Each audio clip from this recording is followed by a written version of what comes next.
Algumas pessoas realmente acreditam que autismo é uma maldição.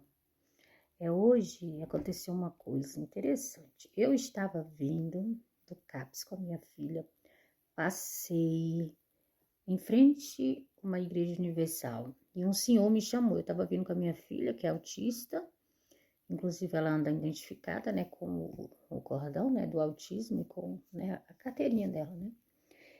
E meu filho, que é suspeita de autismo, mas diagnóstico fechado é minha filha. E o senhor me chamou. Eu estava lá na frente, ele me chamou senhora e eu voltei para ver o que ele queria. Então ele perguntou para mim se eu estava vindo do CAPS. Acho que ele imaginou que eu estava vindo de lá, né? Por ver que a minha filha estava identificada. Aí eu disse que sim. Aí ele perguntou o que a minha filha tinha. Aí eu peguei e falei autismo. Aí ele foi e falou assim, me convidou para ir para quebra de maldição. Eu agradeci o convite, não respondi, né, o que eu gostaria de ter falado, né, porque eu aprendi que nem tudo a gente tem que responder, né, tem coisas que realmente, né, não vale a pena. E assim, né, eu resolvi gravar o vídeo porque tem muitas pessoas que também pensam, né, todas as pessoas atribuem autismo ou outros tipos de condição especial, né, que autismo é uma condição especial, considerado uma deficiência, a maldições. E não é bem assim, né? A Bíblia fala que, né, o Senhor diz, né, lá em Oséias, né, o meu povo perece por falta de conhecimento. E a Bíblia fala que nós temos que examinar as Escrituras. A Bíblia vai falar acerca de um cego de nascença, a qual perguntaram ao Senhor Jesus, seus discípulos perguntaram se quem pecou foi alguém da família dele para ele nascer cego, ser algum, né, se tinha, né, algum motivo específico para que ele tivesse aquele problema, aquela condição, e o Senhor disse que não, que ele nasceu cego para que o nome do Senhor fosse glorificado através da vida dele, para que fossem manifestadas as obras do Senhor na vida dele. Isso foi, né, o que o Senhor respondeu. E o Senhor curou, né? Foi da vontade do Senhor curar, porque se o Senhor, né, se ele fizer, ele é Deus, se ele não fizer, ele vai continuar sendo Deus. O leproso, ele vai contar que um leproso falou assim, Senhor, se tu quiseres, faz com que eu fique limpo. O Senhor foi lá e curou. Agora, Paulo tinha um espinho na carne, que a Bíblia não vai dizer, né, em si qual era esse espinho na carne, mas era algo que incomodava. Algo que ele diz que o mensageiro de Satanás vinha esbofetear por conta desse espinho. E ele clamou ao Senhor por 3 vezes, pedindo para que o Senhor retirasse. Aí o Senhor não retirou. O Senhor disse para ele, a minha graça te basta e o meu poder se aperfeiçoa na fraqueza. Então, foi um não do Senhor. Por quê? Por que o Senhor não retirou? Tinha um propósito. Aquele espinho na carne tinha um propósito. E a Bíblia vai dizer que o propósito era, né, ele mesmo diz, para que eu não me ensoberbecesse com as tremendas revelações que recebi. Né, que quando ele foi ao terceiro céu, ele né, ouviu coisas inefáveis, né, vai relatar lá na palavra do Senhor.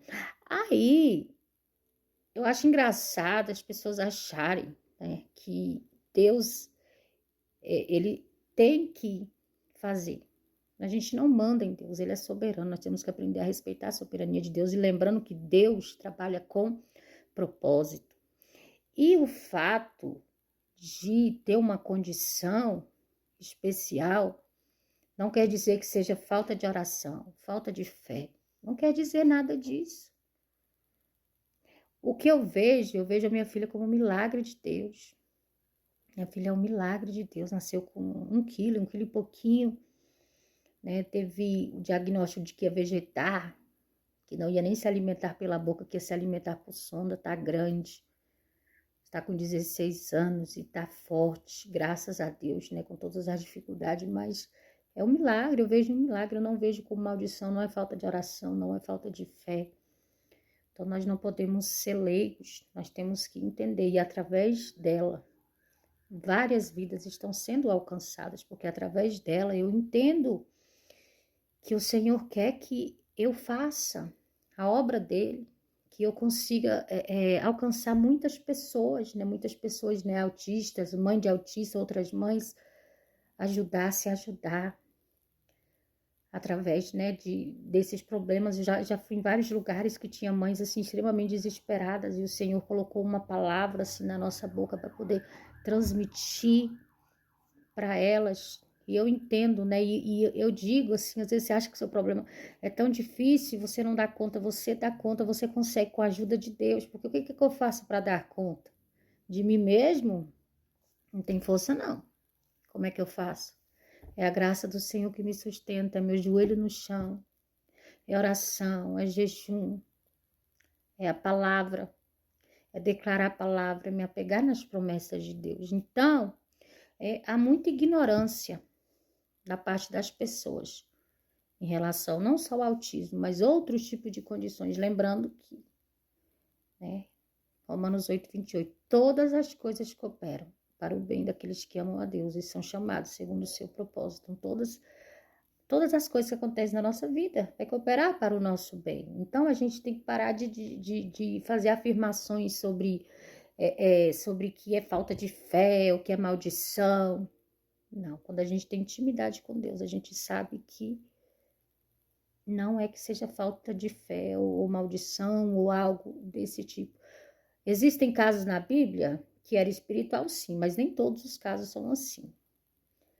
Quando a gente aprende, né, a ter uma intimidade com Deus, a gente vai entender exatamente por que a gente passa por cada situação. E a gente não vai ficar questionando ao Senhor, mas a gente vai entender que a vontade dele é boa, perfeita e agradável. E ele nunca vai nos dar, né, nenhum fardo maior do que a gente possa carregar. Por mais que não seja fácil ser mãe atípica, não é fácil, não romantizo o autismo, é difícil. Porém, eu não vejo como uma maldição. Eu vejo como realmente ver, né, o cumprimento da palavra que diz, né, que a minha graça te basta. E a graça do Senhor que tem me sustentado, e a graça do Senhor que vai te sustentar, independente de qual seja a condição que você está passando. Mas não veja, né, como uma maldição. Porque às vezes é só um moldar de Deus na sua vida, é um trabalhar do Senhor. Igual que o apóstolo Paulo tinha um propósito, e tudo que a gente passa tem um propósito. Amém? Então, que Deus continue te abençoando, não desanima, Deus é contigo.